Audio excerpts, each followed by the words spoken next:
Olá, Sandra, boa tarde. Olá, Joaquim, boa tarde. Tudo bem? Vamos dar então aqui início a Conversas à Sexta. Em primeiro lugar, queria agradecer a todos que nos estão a acompanhar, desejar a todos uma boa tarde de final de sexta-feira. Espero que todos se encontrem bem e com saúde, que é o mais importante neste momento. Hoje, no Conversas à Sexta, que tem por tema autonomia e flexibilidade curricular, que caminhos, temos por convidada Sandra Fernandes, que é professora de inglês, certo, Sandra? Doutoranda em Educação, neste momento a terminar a tese em Pedagogia para a Autonomia e Comunidades de Aprendizagem Interorganizacional, penso que não falhei, certo? E também membro da equipa Regional Norte, que acompanha a implementação da autonomia e flexibilidade curricular em escolas de Braga. Boa tarde, Sandra, muito obrigado pela tua disponibilidade e pela tua amabilidade, poder estar aqui um bocadinho a conversar connosco sobre esta temática. E dou-te a palavra para que possas falar um bocadinho sobre ti. Olá a todos, boa tarde. Antes de mais, obrigada pelo desafio. Este é um desafio e eu aceitei porque gosto de desafios em educação. A AFC tem sido o último que eu abracei e, portanto, não poderia negar mais este desafio. E vindo do Joaquim, então, ainda menos. De facto, eu tenho estado envolvida com a AFC no âmbito da equipa Regional Norte. A equipa Regional Norte é a equipa que acompanha a implementação da AFC nas escolas. À Norte, são equipas regionais, eu pertenço à Norte, não é? A equipa integra membros dos vários organismos do Ministério da Educação, tem pessoas da Direção-Geral, tem pessoas da ANCAP, da Inspeção, dos vários organismos e tem um professor por área, ou dois, dependendo da área. Braga tem 2 representantes da AFC, que estão alocados a um centro de formação. O pressuposto é que acompanhamos as escolas neste processo, apoiando a questão da formação, porque ela surgiu logo à partida, não é? Com as novidades que a AFC pressupõe, e também ajudando e apoiando a implementar os novos normativos. Muito bem, muito bem. Sandra, antes de começarmos, se podias, assim, de uma forma, se for possível, obviamente, esclarecer-nos um pouquinho sobre estas terminologias, o que é a autonomia e a flexibilidade curricular, só para, assim, de uma forma, se for possível, simples, para que as pessoas percebam do que é que vamos falar um bocadinho hoje nesta conversa. Pois, os professores que estão a ouvir-nos já ouviram a sigla AFC e sabem que representa autonomia e flexibilidade curricular, não é? O que isto é, em concreto, depende dos contextos. Depende, tem muito que se diga, não é? Tem muito que se lhe diga, exatamente.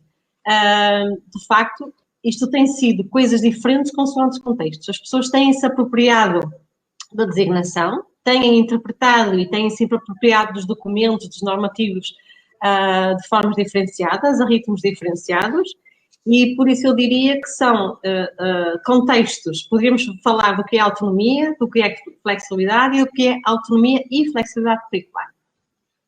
Mas o que isto é depende de facto do que está a ser feito e da forma como isto está a ser entendido pelos vários colegas nos seus contextos.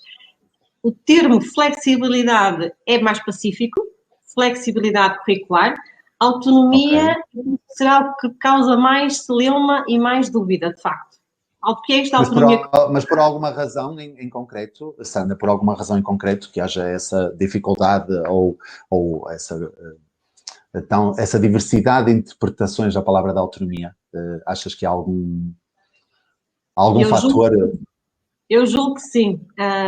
E antes de mais, permitam-me esclarecer aqui uma pequena questão. Eu falo neste contexto a título pessoal, embora pertença a esta equipa, não é?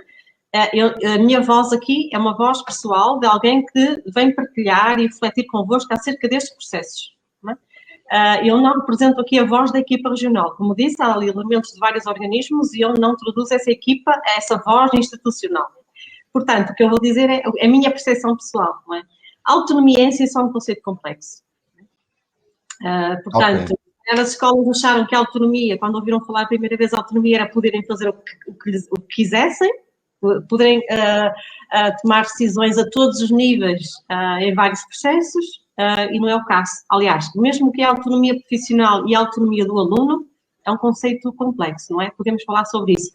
Mas, grosso modo, tem a ver com uma capacidade, uma oportunidade e um poder de tomar decisões e de gerir processos curriculares, processos pedagógicos. Ok, então também podemos entender que o termo autonomia também poderá ter diferentes, digamos, não são bem traduções, mas interpretações, dependendo daquilo que estamos a falar. Não é? Uma coisa é a autonomia das escolas, uma coisa é a autonomia do aluno, da aprendizagem, não é? Dos processos de ensino e aprendizagem, etc. Isso não podemos aqui, temos que separar também as situações, não é? Sandra, e como falaste muito bem, estás aqui numa perspectiva mais pessoal, mais individual, mais particular, da tua experiência na participação deste grupo de trabalho, de implementação deste projeto da autonomia e flexibilidade curricular, qual é que seria o principal obstáculo? Quais são os principais problemas que tu achas que as escolas têm encontrado na implementação deste projeto? Problemas ou também... Se tivesse algum exemplo que seja digno de menção sobre o de sucesso, não é? Também não vamos destacar também só sempre os lados negativos, vamos também destacar os lados positivos, não é? Aquilo que também fazemos de melhor. Também há coisas boas que se fazem em Portugal, muito boas, por isso também é importante falar. Mas qual é que seria assim o principal obstáculo? E depois, se tivesse algum caso de sucesso que queiras partilhar, agradecemos. Muito bem. Bom, eu diria, a palavra obstáculo, eu gosto mais de ver o obstáculo como um desafio. Portanto, pressupondo que olha, logo a forma como se percepcionou o que é isto da AFC, a forma como as pessoas se posicionaram quando saíram os normativos, se os viram como oportunidades ou como obstáculos, não é? Se os viram como algo que se aproximava daquilo que os definia enquanto profissionais, enquanto escola, ou como algo novo, algo que vem da tutela, algo mais a fazer, não é? Dependendo da forma como olharam para estes desafios, eu diria que o caminho ficou traçado de forma diferenciada, sendo que a apropriação foi um processo, e está a ser, aliás, ainda está a ser um processo, também ele muito pessoal, porque lá está, dependendo de escola para escola, a percepção de que isto é diferente. Portanto, os obstáculos e as oportunidades também são vistos de forma diferente, consoante os diferentes contextos. E é evidente que, ao apropriarem-se dos normativos, os adaptaram, de alguma forma, aos seus contextos, às suas vivências, não é? Estão a operacionalizá-los à sua maneira, à sua luz, digamos assim, não é? Eu diria que o primeiro obstáculo foi, à partida, a interpretação. Nomeadamente, a AFC integra o Decreto-Lei 54, de Educação Inclusiva. Portanto, a AFC, embora as pessoas direcionem muito para o Decreto-Lei 55 e respectivas portarias, né, posteriores portarias, o 54 integra-se aqui. E, portanto, eu diria, o primeiro grande desafio foi as pessoas, as escolas, perceberem o que é que se pressupõe aqui e o que é que se espera delas. Esta é a visão, eu acho que é um pouco a postura das escolas quando há normativos que saem, principalmente como este, um pouco em cima do arranque do ano, não é? E então, o que é que há aqui de novo? O que é que se espera aqui que se faça? E o desafio do 54 foi maior. O obstáculo da apropriação do Decreto-Lei 54 o obstáculo foi maior. Foi maior, de facto. Em termos do Decreto-Lei 55, eu diria que, de forma geral, as escolas à partida entenderam que, de alguma forma, se aproximavam, não é? Os princípios, os pressupostos já se aproximavam dos seus projetos educativos, por exemplo. Não é? Agora, com o decorrer do processo, os principais obstáculos, penso que têm sido, depois desta fase da apropriação, não é? De ver o que é há aqui de novo, o que é suposto fazermos, é a questão do romper com culturas pedagógicas e profissionais que estão enraizadas há décadas, não é? Portanto, estes novos referenciais pressupõem rupturas pressupõem rupturas com culturas instituídas há décadas e que sabemos que romper com culturas é complicado. São processos complexos, as escolas são microsistemas complexos e, portanto, adaptar e ir mudando é complicado. Sim, porque, aliás, até eu costumo dizer que cada escola é um mundo, não é? Nós sabemos perfeitamente que há contextos muito dispares de norte a sul de Portugal, não é? Nós não podemos, às vezes, comparar escolas quando o contexto dessas mesmas escolas são completamente diferentes e, logo, a forma de trabalhar, os métodos de trabalho e tudo têm que se adaptar aos seus contextos. Uma forma de trabalhar numa escola não significa que na outra tenha que ser igual, certo? Porque, lá está, temos que nos adaptar aos contextos. Certo? Tu falas em normativos, já falaste, eu ia por acaso ia dizer, para esclarecer um bocadinho essa dos normativos, penso que estarias sempre a referir aos decretos, não é? Ao 55, ao 54. Há mais documentos. Quais são, digamos assim, os documentos base deste projeto? Seriam o decreto 54, o 55, penso que também o perfil do aluno, também, não é? Aluno, exatamente. O perfil dos alunos à saída da atividade obrigatória, que é o grande pilar de todo este processo. Não é? Okay. Tudo ancora aqui, tudo concorre para este perfil, não é? E eu diria que, é engraçado, eu se vos contasse a minha história, a forma como eu vim aqui ter... Tu conta, estás à vontade, podes contar. Eu iniciei como sendo uma professora numa escola a quem, de repente, pedem para ser coordenadora do projeto piloto, não é? Isto já em 2017. Portanto, coordenadora do projeto piloto. Coordenadora do projeto piloto de autonomia e flexibilidade curricular, coordenadora de cidadania, e eu arranquei com uma postura muito cética. Aliás, eu comuniquei publicamente no contexto da Universidade de Minho que era muito cética sobre estes processos. E tinha lá o secretário de Estado a ouvir-me, e tinha lá vários elementos... Mas eras cética em que sentido, Sandra? Desculpa, eras cética em que sentido? Tu partiste para esse projeto, mas quais eram as tuas questões que tu achavas que seriam difíceis de conseguir, digamos, não sei. Porquê esse ceticismo? Se calhar esse ceticismo que tu sentes é o que muitos sentem e se calhar é preciso perceber como é que tu depois conseguiste, se é que conseguiste ultrapassar esses... Bom, eu era cética no sentido em que, apesar de me identificar a 100% com os pressupostos e com os princípios desta visão de educação, não é? Porque eu acho que pela primeira vez temos referenciais, temos documentos com uma visão de educação, pelo menos uma visão que é emancipatória, que é democrática, e eu com isso identificava-me a 100%. Mas depois, eu no terreno, no primeiro ano, no projeto piloto, na escola em que estava, senti muitas dificuldades, vivi os constrangimentos da operacionalização. Portanto, essencialmente eu partilhei obstáculos, como tu referiste, e partilhei constrangimentos. Desde logo a questão das culturas escolares, a questão das práticas enraizadas, a questão das condições de trabalho que nós temos, que são um obstáculo real, não é? Nós temos o nosso viés pedagógico, temos as nossas convicções, temos as nossas condições de trabalho que nem sempre facilitam aquilo que queremos fazer, o tipo de pedagogia que queremos implementar, não é? Portanto, eu era cética no sentido em que ideologicamente, eticamente defendia aquilo que está previsto, não é? Que está previsto no perfil, que está previsto nos normativos, mas, entretanto, neste caso, no pressuposto do projeto, porque os normativos vieram depois, não é? Os pressupostos, eu identificava-me com eles, mas via dificuldades na implementação. Professores muito céticos, culturas muito fossilizadas, dificuldades em alterar práticas pedagógicas concretas, como práticas de avaliação, atividades pedagógicas, enfim. De repente, depois de ter tido esta função no projeto piloto, surge esta oportunidade de estar na equipa, não é? E surgem os decretos, e surge tudo o resto, não é? E a coisa toma forma, porque antes, no projeto piloto, enfim, estávamos a experimentar, mas muito às cegas. Depois, com os normativos e o perfil são mais do que explícitos, ficou tudo claro. E depois foi ver, de facto, como as escolas foram conseguindo encontrar espaços, não é? Para fazer pequenas mudanças, cada uma a seu ritmo, pequenas mudanças que eles consideram significativas, não é?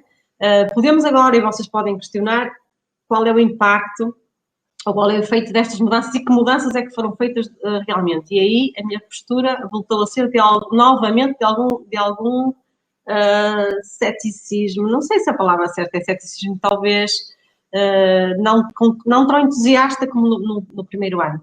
Não tão entusiasta. Claro. Porque, entretanto, veio a pandemia, porque, entretanto, os obstáculos aumentaram, não é? Os constrangimentos aumentaram, e porque eu continuo a achar neste momento que talvez não se tenha visto ou experimentado todo o potencial que todos estes normativos tinham em termos de autonomia curricular, quer da parte dos professores, quer da parte das escolas. As mudanças acho que são circunscritas, são pontuais, e tenho dúvidas se têm bases para ser mudanças sistémicas, isto é, sustentáveis ao longo do tempo, que é isso que queríamos, não é? Claro. Se queríamos potenciar transformações em termos de pedagogia e aumentar a qualidade da pedagogia, tenho dúvidas que depois com a questão até da pandemia que se esteja a conseguir. Por outro lado, há escolas que estão, apesar da pandemia, estão a conseguir avançar, não é? Enfim, nos objetivos que tinham para a implementação. Mas tu consegues encontrar aí algum ponto importante? Porque é que em algumas escolas conseguem, noutras não. Onde é que vai? Qual é a diferença? Nas escolas que conseguem avançar em algo, qual é a diferença? Achas que consegues dizer ou ainda não é possível perceber, ou os estudos ainda não foram suficientes para perceber qual é o ponto que permite que uma escola consiga ir à frente e outra não? Tem a ver com os contextos, tem a ver com as condições de trabalho, tem a ver com o tipo de alunos que temos, com as condições que o aluno numa certa escola tem e noutra não tem. É tudo muito complicado de perceber, não é? De comparar. Digo eu, não sei. Eu estou a tentar perceber de fora, não é? Como é que se poder pegar em algo que funcionou de um lado e levar, mas isso também não, agora pensando bem, também não é assim tão linear, não é? Porque o que funciona de um lado não quer dizer que funcione necessariamente no outro, não é? Há aqui muitas condicionantes que podem impedir isso. Isso é que é o complexo da situação, da questão em si, não é? Pois, é isso e muitos outros fatores. É complexa a forma como as escolas veem tudo isto, não é? Qual é a visão que têm do que é isto? Do que é isto da autonomia e flexibilidade em que medida é que isto se aproxima do que nós temos, do que nós somos enquanto escola e do que temos que ser enquanto escola. A EFC, eu costumo dizer, pessoalmente costumo dizer que a EFC é uma ferramenta. Para mim é uma ferramenta pedagógica, curricular, ao serviço de uma pedagogia de maior qualidade. Podemos discutir o que é isso. Não é? Aqui Sandra espera que eu vá objetivamente ao cerne da questão. Pois, eu não sei o que é o cerne da questão. Para mim, o cerne da questão são princípios. Princípios e visões do que é uma educação justa, equitativa, democrática, etc. Isto são os princípios. E tudo o que se preconiza em termos de normativos é dar margem, não é? Margem, autonomia às escolas, autonomia e flexibilidade para gerirem o currículo da forma que faça mais sentido e que seja significativo nos seus contextos.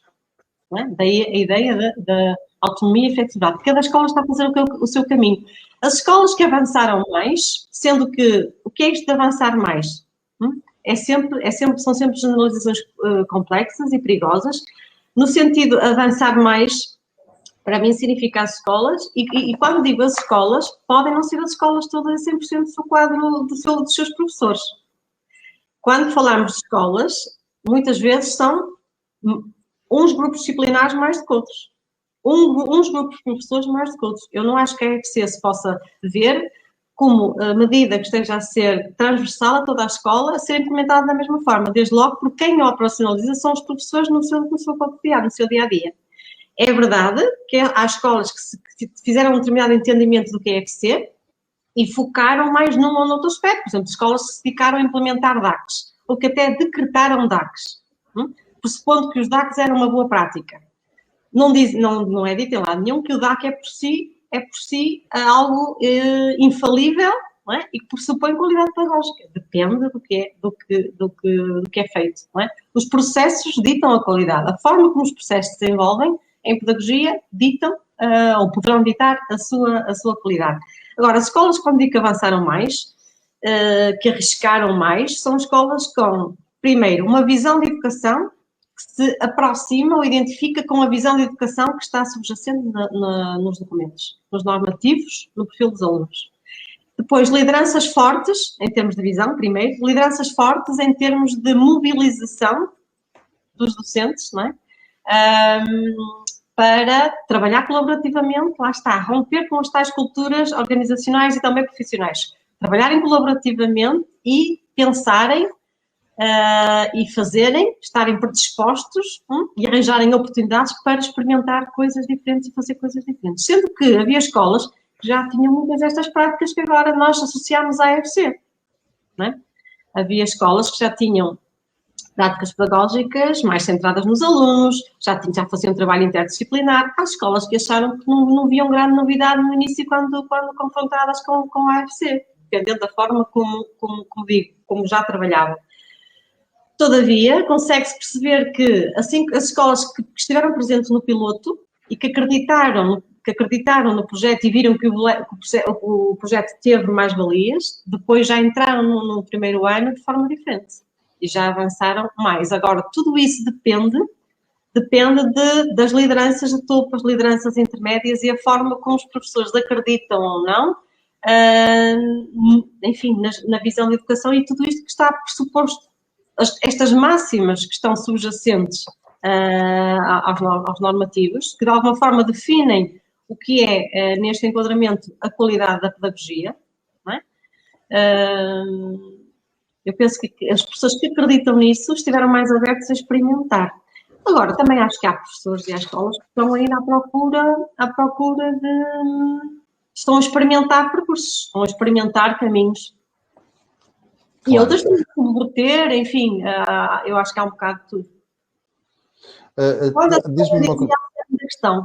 Pois, o cerne da questão para mim é exatamente este. É como é que nós, enquanto profissionais, nos situamos, nos posicionamos em relação a tudo isto.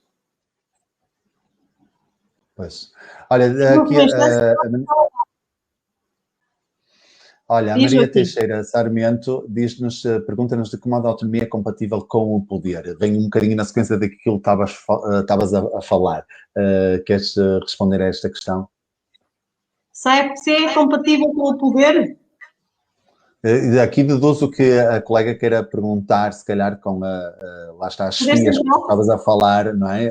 Ou com poder governamental, digamos, não sei. Se a colega pudesse esclarecer aqui no chat a que poder é que se refere. A poder institucional de direção, de chefias numa escola ou numa instância superior, por exemplo, o Ministério? Será a que é que se refere quando fala em poder? Ou a ambas? Eu posso falar das duas abordagens.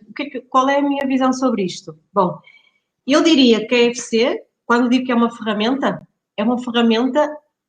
logo pressupõe poder, certo? Todas as ferramentas que estão ao nosso alcance, todas as ferramentas que dispomos, pressupõem poder. E quando eu digo que é uma ferramenta pedagógica e que surge ao serviço de uma escola, de uma educação mais democrática, mais justa e mais emancipatória, é uma ferramenta que tem um poder com uma determinada ideologia, com uma determinada ética, ok? Portanto, a AFC é uma ferramenta de poder que, apesar de vir da tutela, certo? É decretado, de facto é, mas se nós nos identificarmos com os pressupostos, é uma ferramenta que nos dá poder, que pressupõe que o professor, primeiro, reconheça o seu poder e também a sua responsabilidade, enquanto autoridade pedagógica, quero eu dizer, enquanto profissional e especialista, não é? Pedagogicamente, e também decisor curricular. Quem decide o currículo que é adequado à minha sala de aula, aos meus alunos, sou eu, não são as editoras, não é o manual escolar, sou eu juntamente com os meus alunos. Portanto, A colega que levantou esta questão levanta uma questão central. Tudo isto tem a ver, de facto, com poder. E não é só a ideia que vem de cima da tutela e nós implementamos.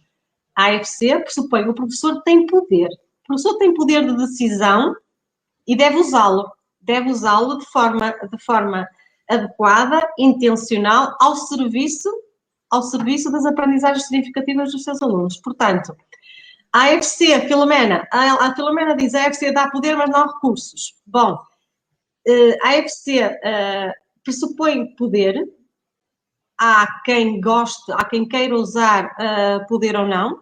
O Fromm já diz que há muitos de nós que têm muito medo do poder e da autonomia, e eu diria que este poder o professor sempre teve. Agora tem este poder legitimado e explícito. Não é? A questão de ter ou não recursos. Os recursos estão a ser construídos pelas escolas. Portanto, há um normativo há um perfil que apresenta pressupostos. A referência base é o perfil dos alunos. É a nossa âncora. Portanto, a partir daí, as escolas encontram os caminhos que melhor façam chegar aqui de acordo com os pressupostos que estão aqui. Esta base humanista, esta base inclusiva, enfim.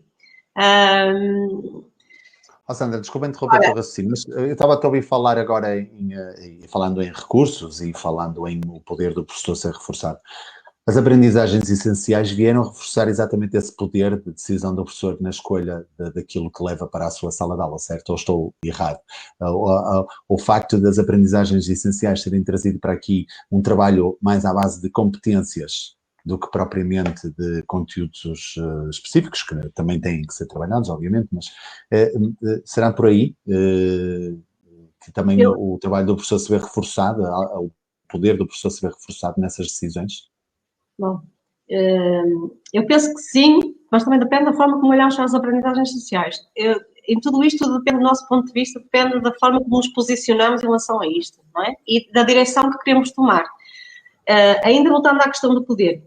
A questão do poder é central também em questão da qualidade pedagógica, da qualidade da pedagogia em sala de aula, porque quando tu dizes que nas aprendizagens essenciais há um grande foco em competências mais do que em conteúdos, não é? Eu não sei se diria isso assim. O que eu diria é que, de facto, uma escola centrada em conteúdos substantivos, não é? Que são as matérias, os temas, enfim, conteúdos substantivos, mais centrada nisso, mais preocupada com isso, e até muito burocrática e instrucionista, não promove o tipo de competências que estão previstas no perfil e que pressupõem que são as que fazem falta um aluno autónomo, crítico, com um perfil que está definido aqui, que é capaz de enfrentar no dia da manhã com tanta incerteza e com tanta ambiguidade. Portanto, a questão do poder em sala de aula também se coloca. Isto é, uma pedagogia mais centrada no aluno, mais centrada na negociação pedagógica, não significa que o professor abdica do seu poder, significa que o professor negocia decisões e poderes com os seus alunos. E uma pedagogia centrada no aluno não é o aluno faz o que quer, o que lhe apetece e é só o que lhe interessa. Não tem a ver com isso.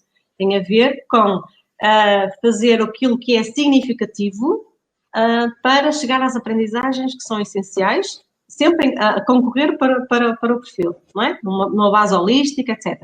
Mas este percurso é um percurso, isto é um exercício de cidadania, isto é um exercício de direitos e deveres, isto é um exercício não é de decisão centrada em conteúdos por si só. Eu chamo-lhe substantivos aos temas, às matérias, não é? Claro. Mas é um exercício de cidadania, de negociação de poderes, de negociação de decisões. Voltando às aprendizagens essenciais. As aprendizagens essenciais pretenderam ser foram uma primeira tentativa de emagrecer o currículo, porque, de facto, o primeiro entrave no projeto piloto percebeu-se isso, à partida, não é? Muitos conteúdos eram obesos, os currículos e a orientação, e foi uma primeira tentativa. Reconhece que ainda não foi suficiente e está a ser feito trabalho nesse sentido, reduzir ainda mais. Mas, à partida, há uma linha orientadora, não é? De aprendizagens essenciais que são o nosso motor principal. O professor gera exatamente tudo o resto. Se é possível acrescentar coisas mediante os alunos que têm pela frente, acrescenta. Se é preciso adaptar, adapta. A flexibilidade tem a ver com isto. É o professor decidir, juntamente com os seus alunos, aquilo que, para este determinado fim, é o melhor caminho. Isto chama-se flexibilizar processos, flexibilizar tempos, espaços, estratégias, enfim, no sentido de adaptar intencionalmente, não é? Porque a intencionalidade aqui é importante, para chegarmos ao perfil. Sandra, não sei se queres comentar aqui uma pergunta que se calhar vem um bocadinho, já foi feita há bastante tempo, logo no início da nossa conversa, mas que se calhar vem a propósito aqui de flexibilizar conteúdos e as aprendizagens essenciais. Como é que relacionamos isto tudo com os exames nacionais? Principalmente os de secundário, ou também podemos falar dos exames do terceiro ciclo, do 9º ano de português e matemática. Como é que nós, com esta flexibilização e esta gestão de conteúdos e de currículos, como é que nos relacionamos com os exames nacionais? Como é que os exames nacionais se relacionam com isto tudo? Bom, eu diria que a relação não é pacífica. Pois a não, relação imagino. não é pacífica. Não é pacífica, é de tensão, como muitas outras relações, não é? Portanto, esta tensão dos exames nacionais sempre existiu, mesmo antes da AFC. Este peso dos exames sempre existiu. Este peso da regulação externa sempre existiu. Qual é a minha opinião pessoal quanto a isto? A regulação externa é uma regulação que, enquanto escola pública, faz sentido, no sentido em que os sistemas têm que se autorregular. Os sistemas, o desenvolvimento dos sistemas tem que ser regulado. A nossa pedagogia tem que ser regulada. Nós somos seres autorregulados. Isso tem a ver com a melhoria, com o avançar, no sentido que desejamos, não é? Portanto, enquanto sistema educativo e público, esta monitorização da qualidade tem que existir. Não te estou a dizer que é da melhor forma através dos exames. Estou a dizer é que entendo que ela seja um filtro necessário. Se ela é feita da melhor forma ou não vou discutir aqui, neste momento. Agora, o que eu acho é que primeiro, há consciência de que os exames no ensino secundário são um grande fator de constrangimento à operacionalização efetiva, eficaz e frutífera de todas estas visões, de todas destes princípios e pressupostos. O estudo da OCDE relativamente ao projeto, ao piloto, diz exatamente isso, não é? Que os exames nacionais no secundário são um grande entrave, principalmente quando têm este peso de depois ajudar a selecionar alunos para o ensino superior. Essa consciência está tomada e já há equipas de trabalho a trabalhar neste sentido, não é? Tentar separar as águas. De qualquer forma, também dito pelo Sr. Secretário de Estado, o formato dos exames nacionais também vai ter que ser alterado. Isto é, a natureza do que é isto, um exame nacional, também tem que ser alterado. Porquê? Porque há toda uma série de competências centrais, nomeadamente as competências de nível cognitivo superior, que são aquelas em que os alunos têm mais dificuldade, que não estão a ser trabalhadas. Por muito que os professores digam que têm que trabalhar para os exames, que treinam os alunos para os exames, portanto, há competências de nível superior, que estão previstas no perfil, que se forem trabalhadas, à partida, vão fazer com que os alunos tenham um empenho melhor nos exames, seja de que natureza for. Referes, por exemplo, à mobilização de conteúdos noutros contextos, digamos, seria isso também uma das questões que às vezes eu pessoalmente sinto, e eu como docente de espanhol, sinto que os exames de espanhol, os exames nacionais, têm vindo a sofrer alterações ao longo dos tempos e sinto que é mais nesse sentido que eles têm sido alterados, isto é, para a mobilização de conhecimentos em diferentes contextos, digamos. É aí que tu achas que haverá mudança ou terá que haver mudança nas práticas letivas e na elaboração dos próprios exames, será por aí, não tanto em apontar ou centrar-se em questões tão específicas dos conteúdos, mas sim na mobilização dos conhecimentos. Não sei se me estou a fazer entender. Sim. Bom, eu diria que, de facto, questões de nível cognitivo que apelem apenas, por exemplo, à memorização, não são o tipo de questões que vão predominar.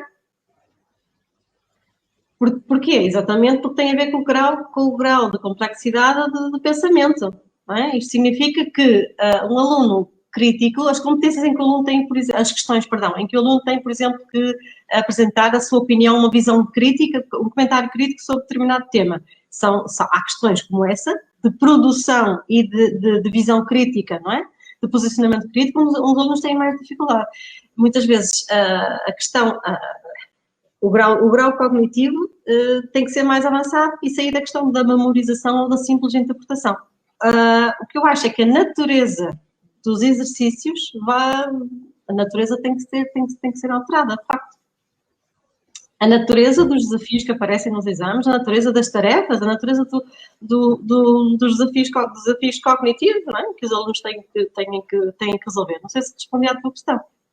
Sim, exato. A utilização do conhecimento, sim, porque isso é um nível básico, é um nível cognitivo básico.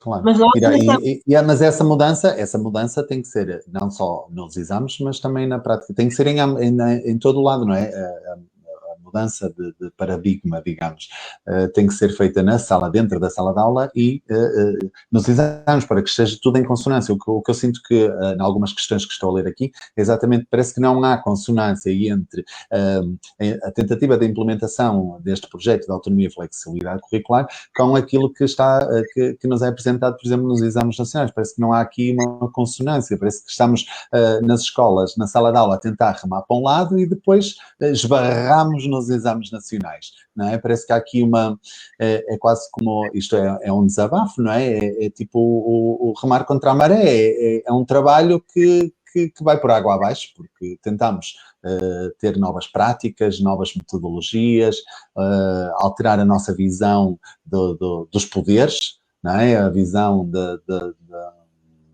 de como é que se processa o ensino e a aprendizagem na sala de aula e depois esbarramos com o muro, com o the wall, que são os exames nacionais, não é?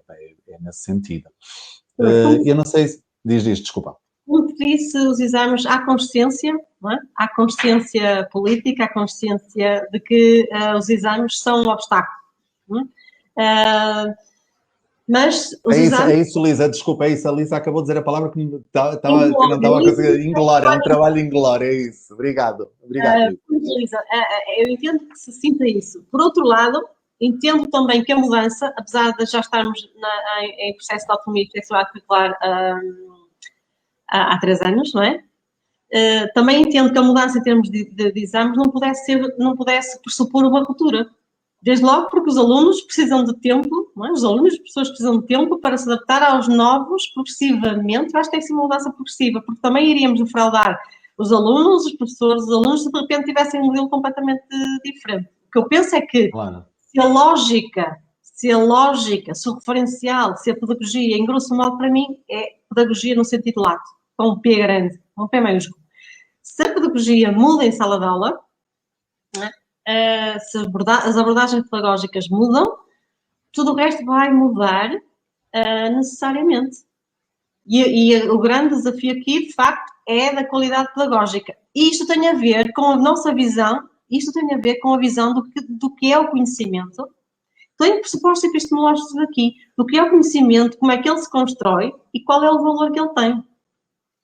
Porque nós tendemos a achar que o conhecimento substantivo, não é? Os temas, as matérias, são o único produto e o único conhecimento. O capital cultural, enfim.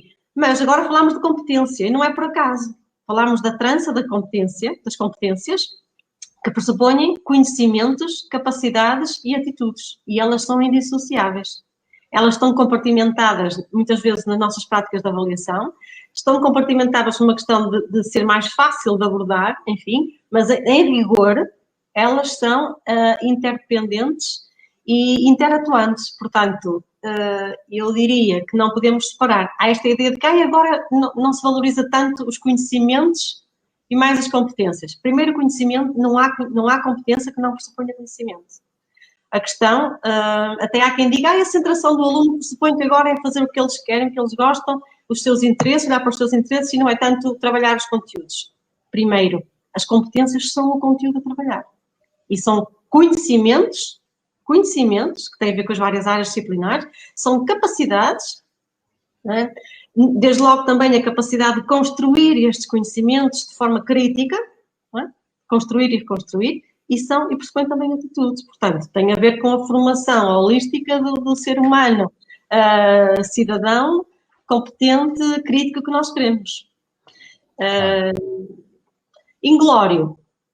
Eu penso que o trabalho, quando estamos tranquilos em termos da qualidade da nossa pedagogia em sala de aula, independentemente dos exames, embora eu perceba o peso do desfazamento, quando há desfazamento, enfim, embora eu perceba o peso dos exames, nunca é inglório.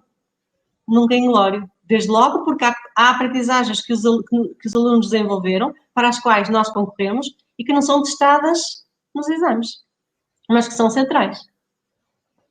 Os exames nacionais não têm questões de cidadania, e para mim é uma competência central que a escola pública deve desenvolver.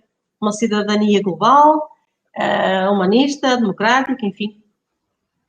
Claro.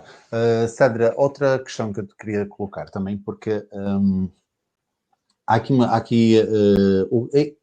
na prática, implementar, como é que se implementa, como é que se tenta implementar um projeto de autonomia e flexibilidade curricular?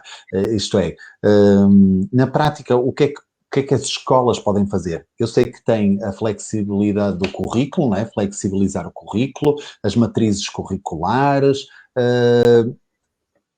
O que é que mais se pode fazer para além disso? E obviamente, perspectivar a sala de aula de outra forma, obviamente, não é? Mas vamos tentar esmiuçar aqui um bocadinho como é que na prática se pode implementar um projeto desta dimensão numa escola. Joaquim, quando tu dizes para além disso, bom, as escolas, os professores terem autonomia para gerir o currículo de forma flexível, ou seja, de forma situada, de forma significativa, de acordo com os diferentes contextos, esse é que é o grande desafio. Se disséssemos como é que isto se faz, eu acharia que podíamos estar a coartar a autonomia, porque melhor do que os professores e as escolas para saberem que caminhos flexíveis que ajudam a diminuir as distâncias entre aquilo que é o ideal, quais são as competências ideais que os nossos alunos poderão atingir, certo? Qual é o capital cultural, humano a que eles poderão chegar. Melhor do que os professores e as escolas para saberem qual é o caminho e como é que se podem cortar, não há. Portanto, se dissesse é para fazer A, B ou C, eu acho que poderíamos estar a cortar a autonomia. Certo? Por outro lado, é verdade que os decretos normativos não estão... Sabes que eu aqui faço o papel de advogado de diabo, ok? Sim. Bom, por outro lado... Os normativos dão pistas. Desde logo, as questões-chave, as questões centrais, não é? Pontos centrais dos normativos e também no perfil. A questão da centração do aluno, da interdisciplinaridade, da avaliação ao serviço das aprendizagens. Toda a gente sabe que são áreas fortes destas mudanças, não é? Alguém diz centrar nos alunos e não só no curricular. O curricular também é os alunos, não é? Também é os alunos. Agora, são apresentadas opções específicas, não é? Como combinação parcial ou total de componentes de currículo, como alternância de períodos de funcionamento disciplinar com períodos de funcionamento multi ou transdisciplinar, o trabalho prático ou experimental, trabalhos de projetos, enfim, o destaque dá-se algumas pistas do que se pode fazer. Agora, não se diz como é que isto pode ser feito e que caminho é que se pode fazer. As escolas estão a interpretar isto de forma aberta, mais ou menos aberta, algumas que até acham que já faziam muito isto e não há grande novidade, mas a questão do trabalho interdisciplinar, que nós sabemos que muitas vezes não é efetivo, trabalho interdisciplinar, transdisciplinar, e isto não é a justa posição de conteúdos, trabalho interdisciplinar não é a justa posição de conteúdos, não é trabalhar os mesmos conteúdos ao mesmo tempo, há uma intencionalidade nas relações que se estabelecem entre os conteúdos trabalhados. Por isso é que, quando se diz que vamos fazer um DAC, ninguém diz que um DAC com todas as disciplinas é o melhor DAC. Certo? Depende dos objetivos que definirmos para esse DAC, depende das relações que temos com os conteúdos que estamos a trabalhar. Perdão? Nem é, o pressuposto também não é esse, não é? De que a construção de um DAC tenha que obrigatoriamente incluir todas as disciplinas, certo? Mas podíamos dizer que se estiverem todas, ótimo, mais interdisciplinar é. Correto? Okay. O que eu quero dizer é que interdisciplinar, primeiro, o nosso conceito do que é interdisciplinar está a ser revisitado, penso eu. Se não está, poderia estar, ou deveria. Eu atrevo-me a dizer deveria. Isto do interdisciplinar e do transdisciplinar, acho que é um conceito que estamos a revisitar. E estamos a revisitar desde logo porque eu acho que estamos, de alguma forma, a trabalhar mais colaborativamente, a falar mais sobre as coisas, a pensar mais sobre as coisas, não é? É verdade que a tendência depois a operacionalizar é aproximar do que já fazíamos, é natural, não é? É natural. A adaptar ao que já fazíamos, normal, chama-se apropriação. Agora, é suposto irmos, de facto, à essência do que é interdisciplinar. Em termos de currículo, quando fazemos trabalho interdisciplinar, eu acho que muitas vezes não estamos a ir ao encontro da intencionalidade do cruzamento das aprendizagens essenciais que estamos a fazer, quero dizer, da área que estamos a trabalhar. Não é? Muitas vezes o que as escolas fazem é trabalhar as coisas ao mesmo tempo, dão os mesmos temas.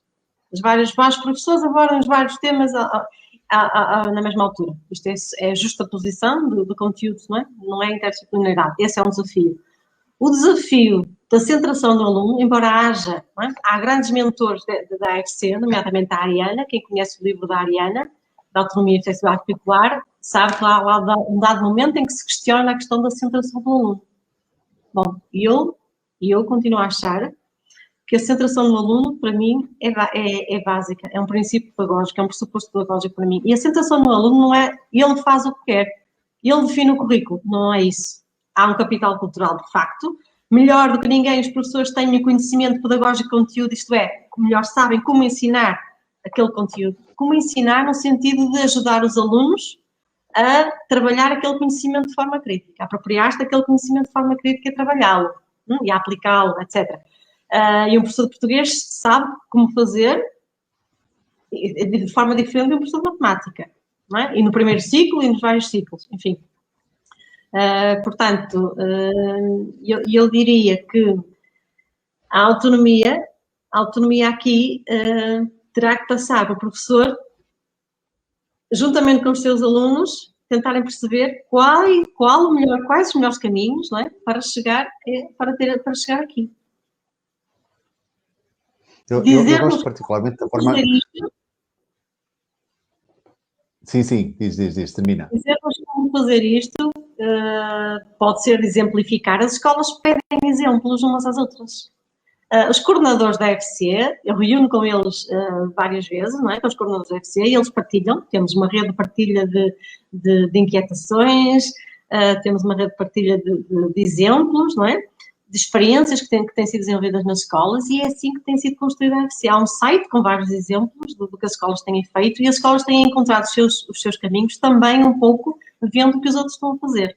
E a equipa regional promove estas dinâmicas de partilha. Temos agora em fevereiro encontros de redes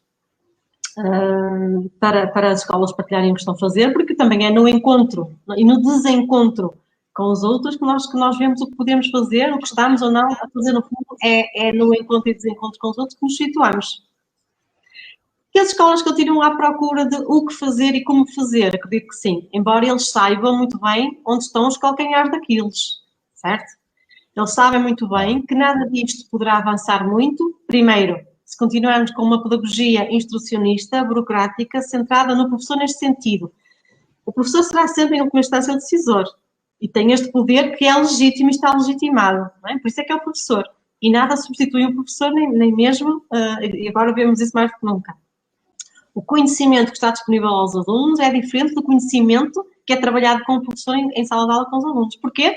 Exatamente porque o professor tem esta competência pedagógica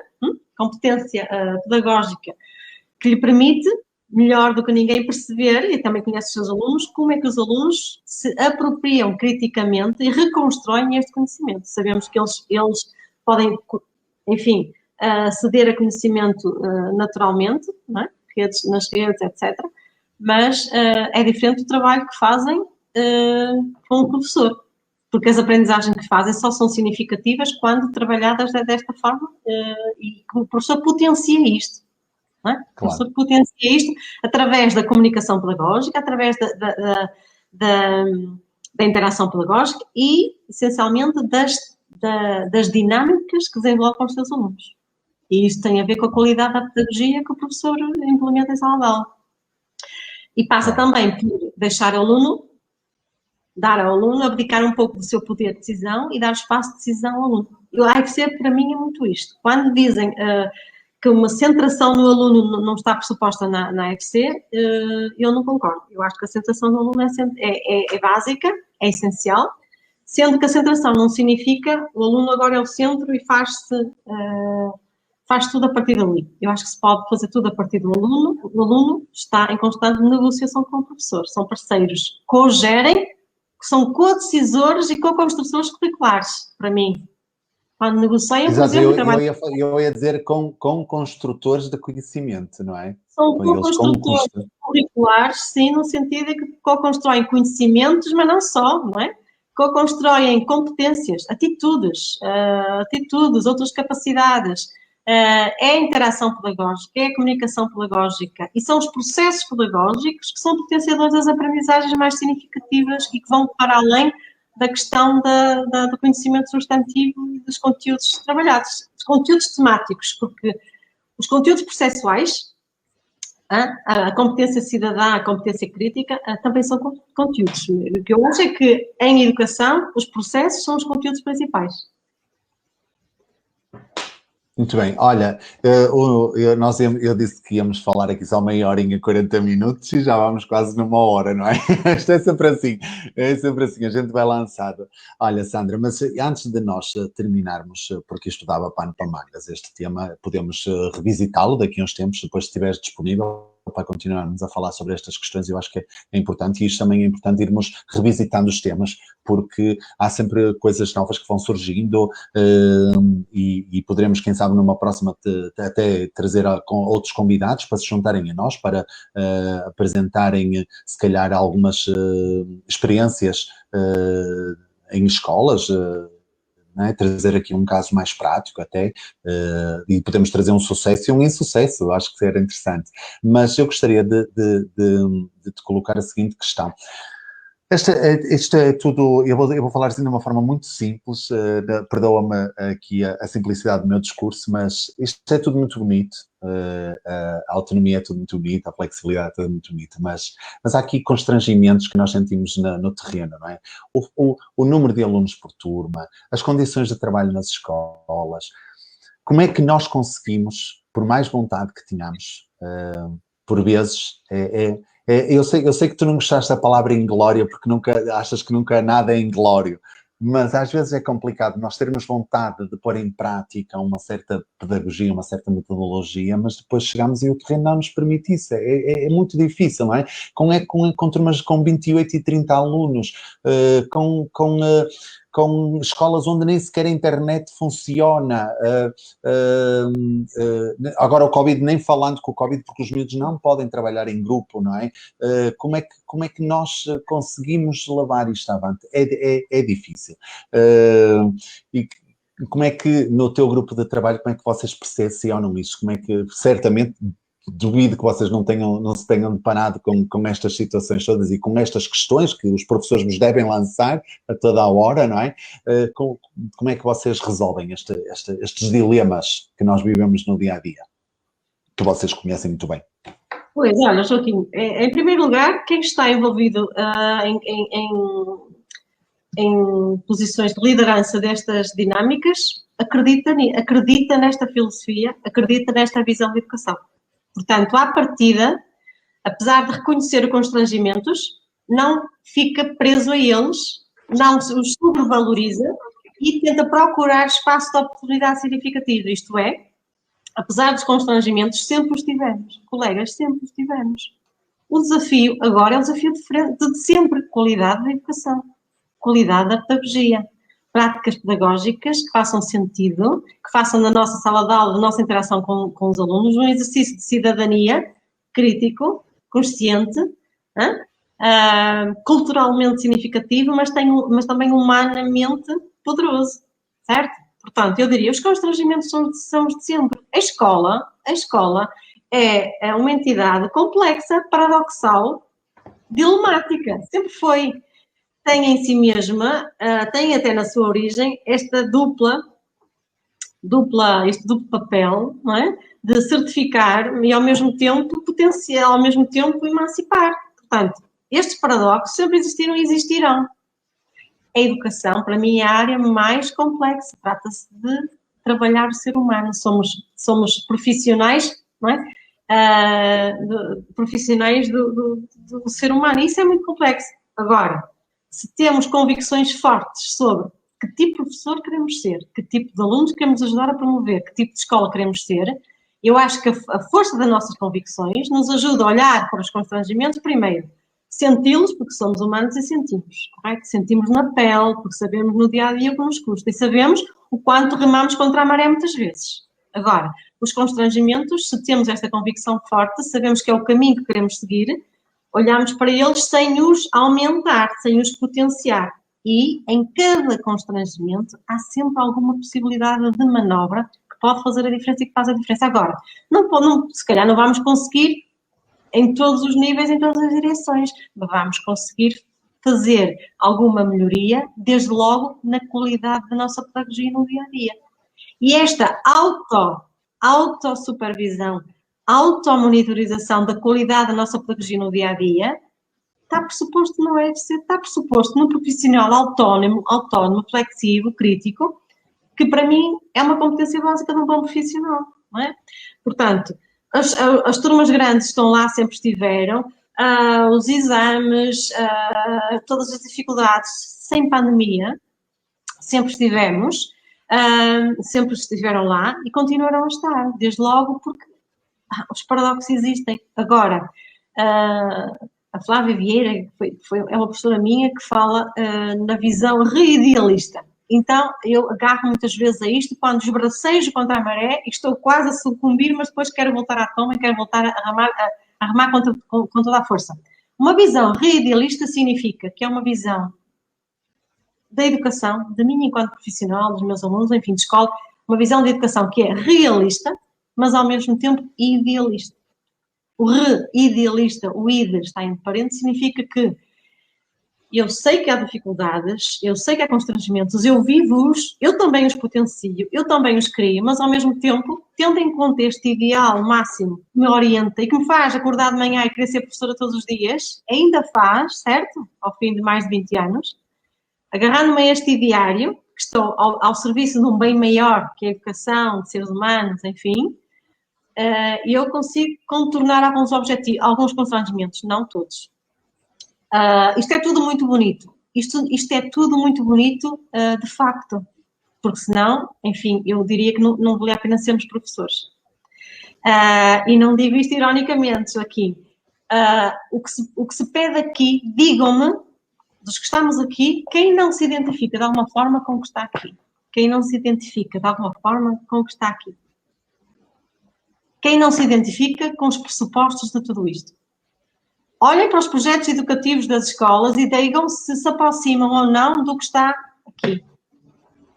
A EFC é uma ferramenta que ajuda as escolas a concretizar os seus projetos educativos com mais autonomia e flexibilidade curricular. Querem experimentar coisas absolutamente radicais porque desta forma não existe? Ok. Apresentem um plano de inovação pedagógica. Há ferramentas legais agora para que as escolas experimentem tudo. Semestralização, acabar com as disciplinas, acabar com turmas. Inovação pedagógica. Há agora uma ferramenta legal que permite às escolas terem ainda mais autonomia do que está prevista na EFC. Avancem. Agora, de facto, a autonomia dá trabalho, a autonomia assusta. Os alunos, muitas vezes, não querem a autonomia que os professores lhes dão. Que dá muito trabalho. Não estão habituados, é algo novo, dá trabalho, implica pensar. Não, é mais, eu costumo dizer isso aos meus, é mais fácil estar sentadinho, caladinho, ouvir ali o professor a falar, porque dá menos trabalho, não é? é porque não tem que raciocinar, não tem que pensar, depois vai para ali amarrar, estudar, memorizar os conteúdos e está feito. Isso dá muito menos trabalho, não é? Ter um espírito crítico, dialogar com os colegas, negociar e etc. com os colegas e com o professor, dá muito mais trabalho, obviamente, não é? É muito mais difícil, mas é para isso que aqui estamos. Exato. E olha, Joaquim, deixa-me dizer-te que, apesar de eu achar que se poderia ter ido mais longe, com tudo, com todas estas ferramentas que temos e que sempre tivemos, agora só estão mais explícitas e estão mais ao nosso alcance, podíamos ter ido mais longe. E se não fomos, é exatamente porque as escolas têm muitos constrangimentos. Nós sabemos disso. Por exemplo, falámos no trabalho colaborativo, que é um grande problema. Sim, muitas vezes não há horas para reunir, não há horas para fazer trabalho colaborativo, certo? Tudo isso eu sei. O peso dos manuais escolares, os próprios conceitos que as pessoas têm sobre o que é isto do trabalho autónomo. O que é isto do trabalho autónomo? Que acho que é o aluno trabalhar sozinho e não é. Não é?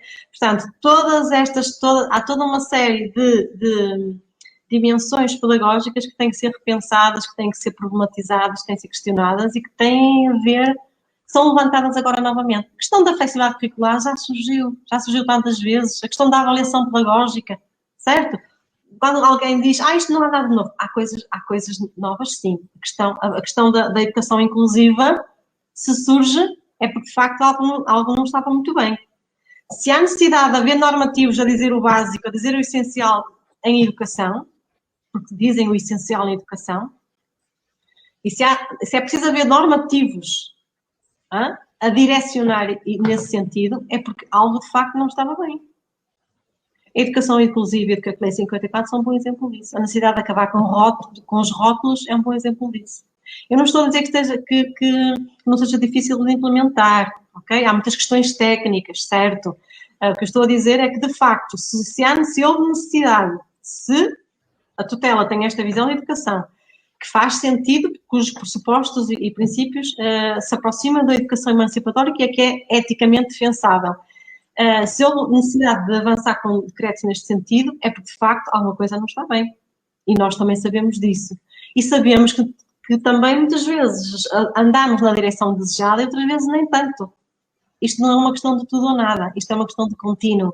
Para mim, o que é essencial é nós termos esta postura crítica de irmos vendo em que medida é que nos deixamos bloquear e paralisar pelos obstáculos ou vamos avançando de forma crítica no sentido que é desejável e que queremos que seja desejável para os nossos alunos e para nós próprios enquanto profissionais de educação.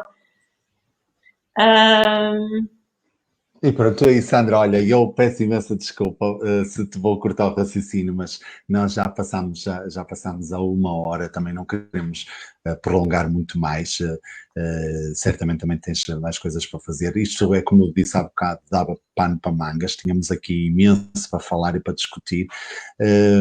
Lanço-te o desafio para daqui a uns tempos voltarmos aqui ao Conversas, para continuarmos a falar sobre estes temas. Tinha todo o gosto em ter-te aqui novamente e como digo, se calhar também com outros convidados para podermos discutir em conjunto estas questões que são tão importantes e tão necessárias neste momento, porque sinto que, eu acho que acho que sentimos todos, estamos numa viragem. O Covid e o ensino à distância também veio levantar imensas questões, não é? Imensos problemas, imensas falhas também, não é? E se calhar estamos num momento que é importante trazer à discussão a educação, o sistema educativo, as condições de trabalho de professores e alunos e todos estes projetos que visam a emancipação do aluno e a co-construção do conhecimento e das competências entre professores e alunos, etc. Toda uma visão emancipatória da educação, digamos, não é? Por isso, olha, muito obrigado, Sandra, muito obrigado por este momento, esta horinha que eu acho que foi extremamente produtiva, foi muito interessante. Obrigado a todos os que nos aguentaram durante 1 hora e estiveram aqui a acompanhar-nos no Tools for Edu, como eu costumo dizer, no sítio do costume, para mais um Conversas à Sexta. Despeço-me desejando a todos um excelente fim de semana. Muita saúde para todos, um grande abraço, Sandra, um beijinho e daqui a bocadinho já falamos. Até já então, um abraço para todos. Fiquem bem.